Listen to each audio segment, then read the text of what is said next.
Hi, I'm Harvester Media, And I'm Craig.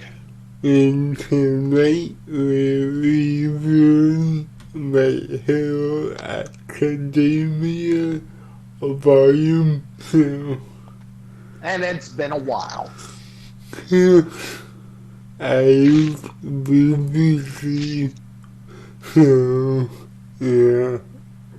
And by busy, he means secretly just being sick and his neck hurting and his back hurting. I And mean, he thanks, could probably do some crappy rap song. My neck, my back, something, something, and addicted to crack. no. Um, Before we start, I have to say this now. Thank you to all channel in the podcast. So, Did you just say thank you, Google? Our channel is not for kids? yeah, because of the update that the people we have to inform them. So, pretty much, if you got to this point right now, viewer discretion is advised. Yeah. But volume 2 is basically the hero trials and mm,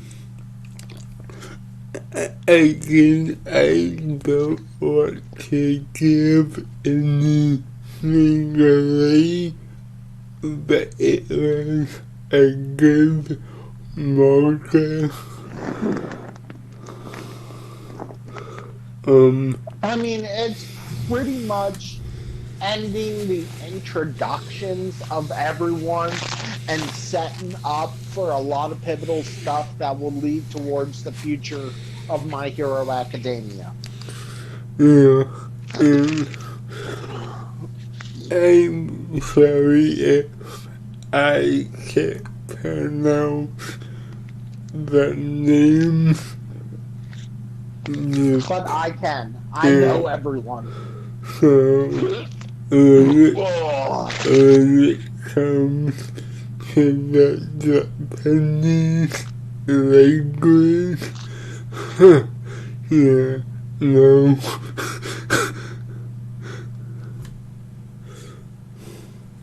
So what did you like about the manga? I honestly, I mean, okay, first off, I'm going to say that what really got me into My Hero Academia was the anime. And then after pretty much binging seasons one and two of the anime, I decided to pick up the manga and I just started reading. And honestly, with that, I just like that the mangas go out of their way into making things darker. And maybe they allow one too many F words in there, and you're like, oh, I got it.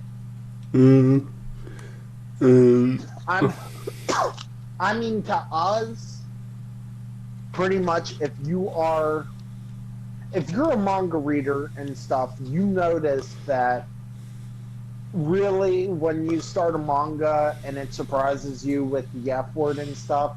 Like, for example, Matt, have you read Comey Can't Communicate yet? no, yeah. You're going to notice that even though it's considered a wholesome manga, they throw that F word a lot in there.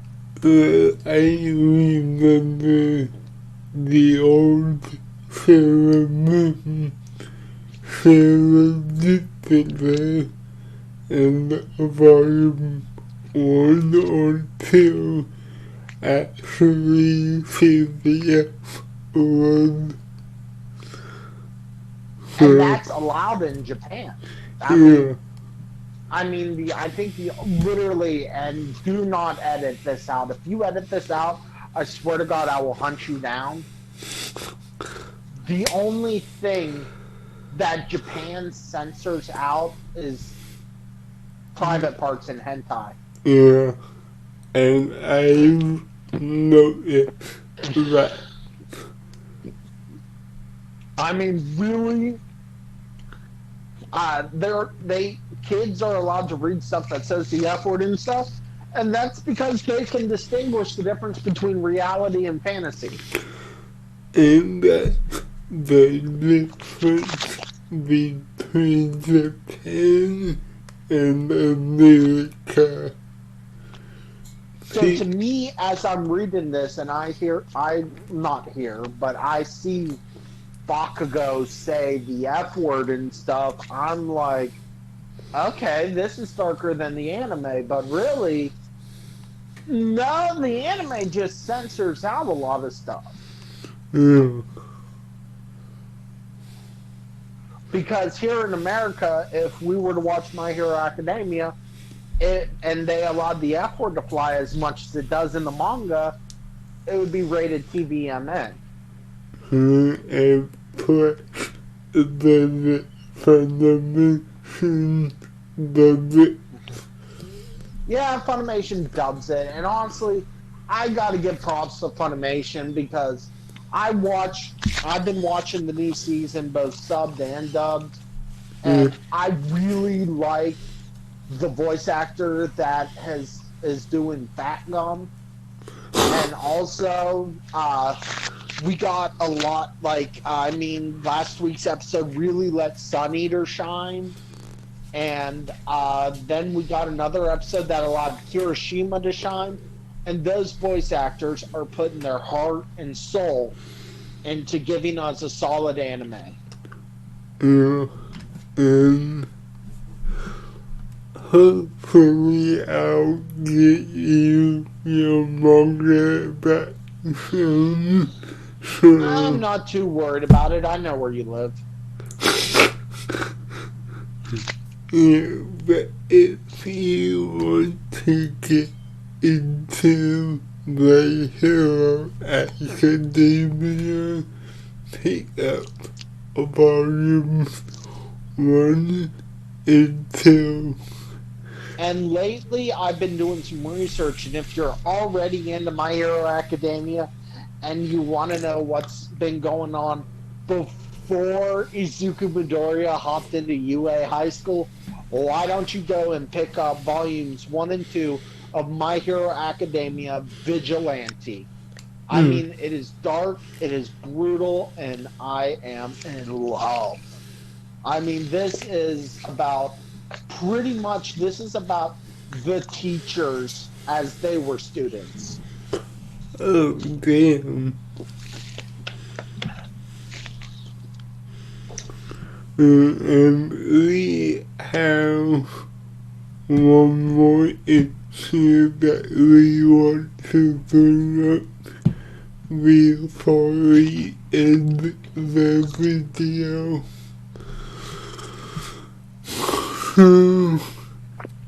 There is an anime group on Facebook. Is it the Anime Institute? We are pretty much. Oh, wow, that just started by itself. We are in an anime group that just got invaded by another anime group, and because everybody I know are moderators of the group, administrators. Pretty much, I'm not allowed to give details of the group, but I can say that we have been invaded by a bunch of know-nothing, donkey-brained individuals. People that think Goku is the greatest anime character of all time and that we should all worship Naruto. Don't get me wrong, I like Goku, but not that much. And don't get me wrong, I like animes and stuff, but I compare Goku to Ichigo Kurosaki pretty much in every single episode of Dragon Ball Super. Goku loses, has to train. Eventually, he gets stronger, but then someone stronger knocks him down, and he has to train again. That is pretty much the same story as Bleach. And reminder, Goku is training with a village. The god. Unless you read the manga, then he's training with another god that's supposed to teach him how to go Ultra Instinct. So in theory, he should be the strongest he should ever get. But of course, Toriyama, I love him, but he wants more money. Who doesn't? So, But pretty much these guys are just ignorant trolls, that's all. and But we do got some anime news for you guys, and this isn't me going off on a tangent or anything. We got the new voice actor for Broly, who is Johnny Young Bosch. Most of you remember him as either Lelouch Lamperouge of Code Geass, or everyone's favorite 90s flashback, the second Black Power Ranger. And before you go off in the comments, give the guy a chance. Don't be asshole. He can get that Ninjana in his voice. We don't know. Let's give him a minute. So anything else? Let's see.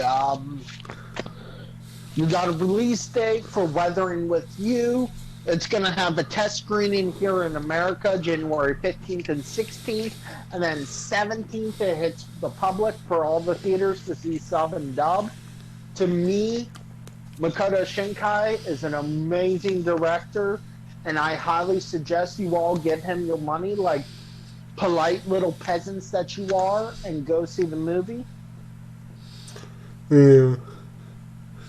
I mean, if you liked Your Name or 5 centimeters per second, then this is another good movie that I think you guys need to go see.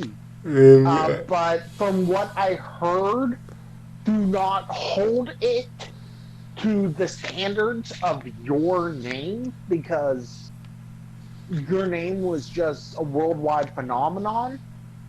And honestly, if you have a movie that high up, and literally the director tells you to stop seeing my movie, then you got a problem. What, you didn't know that Makoto Shinkai literally did an interview telling everyone to stop seeing Your Name? No.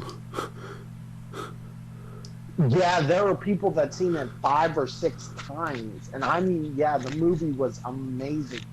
The art in it, the story, everything was top notch. But the thing is, everyone was praising it so much that his next project, he literally was having anxiety thinking that he couldn't rise to that level. Oh.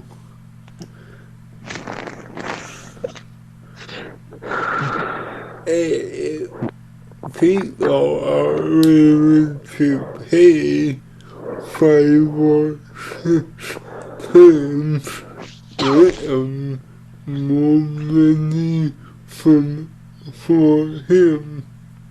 Yeah, but in Japan, you know, it's not like Disney where everybody Whoa, sees. No, whoa. I'm not. It's not like Disney where everybody hears, "Oh, Disney's making another movie. It's gonna be good." No, Makoto Shinkai is a single human being who writes and draws his own stories, and he has. Everyone's thinking, "Oh, this is Makoto Shinkai. I wonder what his." It's like an artist, you know. Everyone back in the day wondered what Van Gogh's next piece was going to be or something. Well, no, I can't. Not Van Gogh, because Van Gogh wasn't popular when he was alive. Picasso. Everyone wondered what Picasso's next piece was going to be, and he just. The anxiety ends up getting to you as an artist. He literally wanted everyone to stop seeing his movie because he didn't know if he could live up to the expectations of the next thing. You know? But I've seen the trailer for Weathering with You, and it looks phenomenal. And it shows, like, halfway through the movie, or halfway through the trailer, it shows a dark moment, which I could point out right then and there. I was like, yep, that's going to kill me.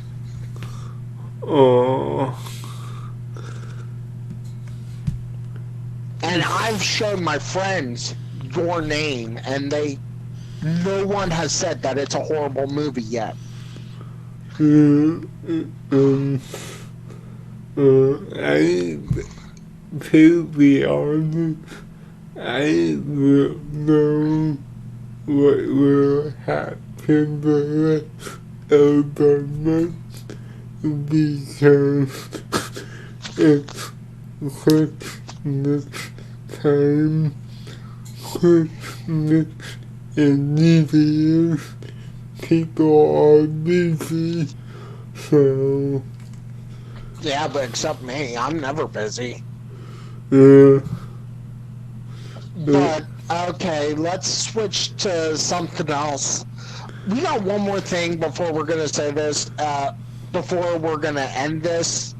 Actually, two more things to me, but they're not rants. They're not bad. Recently, the internet's been getting taken by storm by the latest episode of Rick and Morty. IGN just released a video with their theories, and I gotta say, this latest episode was super dark, super creepy, and absolutely hysterical. It's called Claw and Hoarders Special Victims Unit. As a joke to Law and Order Special Victims Unit. But there was a scene at the end that caught everybody's attention because while Rick and Morty were dealing with the fact that Morty wanted a dragon and there was a giant dragon orgy and a bunch of perverted, really weird stuff with pretty much almost the entire family at that time were in a soul bond orgy and everyone was going off. There was a talking cat talking to Jerry about going to Florida. No one will question why he talks there and stuff. But at the very end, Rick and Jerry were dealing with the cat. And Rick decided to trap the cat and find out why it's talking and find out his past. Well, when Rick scanned the mind and watched the video was so disturbing that Rick was screaming. And then Jerry looked at the video and Jerry started throwing up. But no one saw the video. But it was so disturbing that Rick was about ready to blow his brains out. He literally was screaming so loud he pointed a gun in his mouth and he was about ready to pull the trigger. And the internet has been flooding with theories. Everyone wants to know what that video is, what it was, what made Rick want to blow his brains out.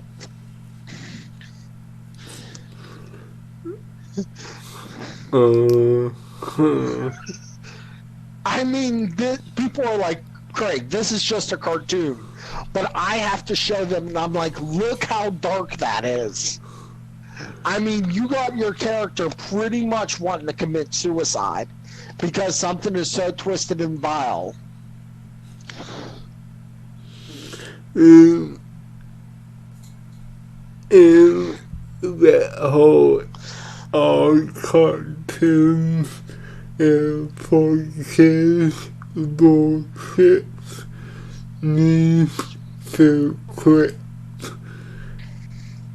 I mean, you got adult cartoons. You got The Simpsons, Family Guy, Bob's Burgers, Archer, Rick and Morty, Mr. Pickles, Robot Chicken.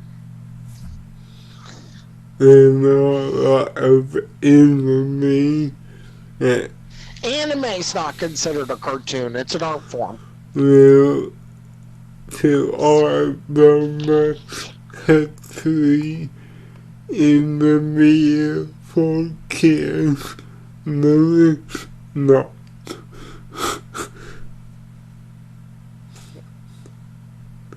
I mean, the minute someone sees a boobie or something, they flip out. Yeah. So, But one last thing is, and that's because we don't just cover anime and cartoons. I gotta give a shout out to the CW and the DC comic writers because now we have to wait. First off, I want to give a big Fraggle Rock to you, DC and CW writers, because now I have to wait until January 14th to figure out the last 2 episodes of Crisis on Infinite Earths. But I gotta also give you a big congratulations because you guys have now made what TV history. You guys have literally combined the entire CW DC universe, and not just the CW. They did, well, at the time it was considered Fox, but now Netflix. They threw in Lucifer in tonight's episode, but your guys' Crisis on Infinite Earths crossover is phenomenal. And it's not a big Fraggle Rock to, I mean, that woman's going to be canceled. It's already been speculated, and it's on the table. They're just waiting for the season to end, and they're going to cancel Batwoman. yeah. But Or Batwoman, as a lot of people call her. But I gotta give kudos and congratulations because they literally made an entire universe that combined of TV, web shows, Netflix. Pretty much they grabbed everything that was DC and threw it into the show. And I mean, they pretty much already. This was a really, really good send off for Arrow. Oh, wow. Because they already said that this is Arrow's final season. Yeah. And you gotta watch the Crisis on Infinite Earths. The first episode was really passing the torch on. But I mean, Stephen Amell, aka Oliver Queen, not just gave us 8 phenomenal years of acting and stunt work, but he opened up a universe that really I don't think it could have been done without him.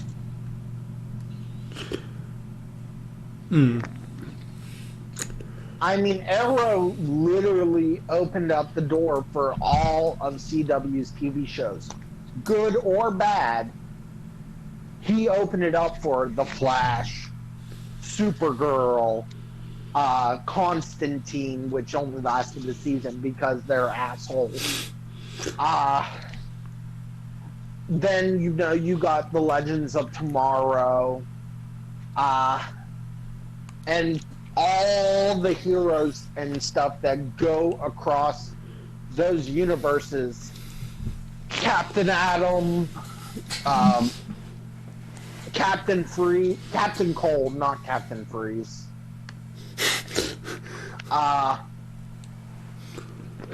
Elastaman, Superman. I really gotta say that if you guys want something good to watch, check out this crossover. It'll blow your mind. I like an idea.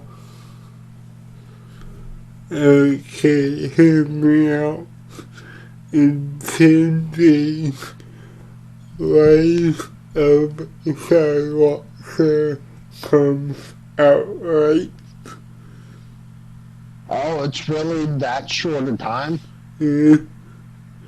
Holy crap. And I'm coming to your house sometime. I believe watch it. The 20th and make a review on it. I really don't care. Sure, we'll watch it. I mean, you're coming to my house, and it's like, it's better than NASCAR, so... And it's like, what, a 5-minute drive?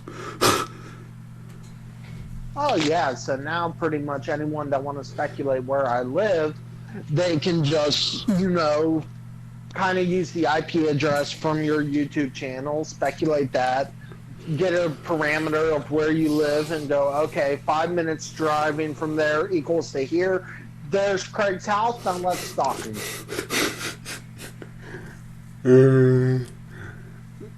But are you down? I really don't have another choice, so sure. Have you heard we're going to review Star Episode 9, Rise of Skywalker. On top of that, I heard it's the final movie. Now for the Skywalker saga. And then I also heard that there's some news about the fact that if The Mandalorian ever ends, they're going to have a massive drop in Disney Plus sales. I know it. That was literally from Disney. If they do, and then it's mostly GW have bought it.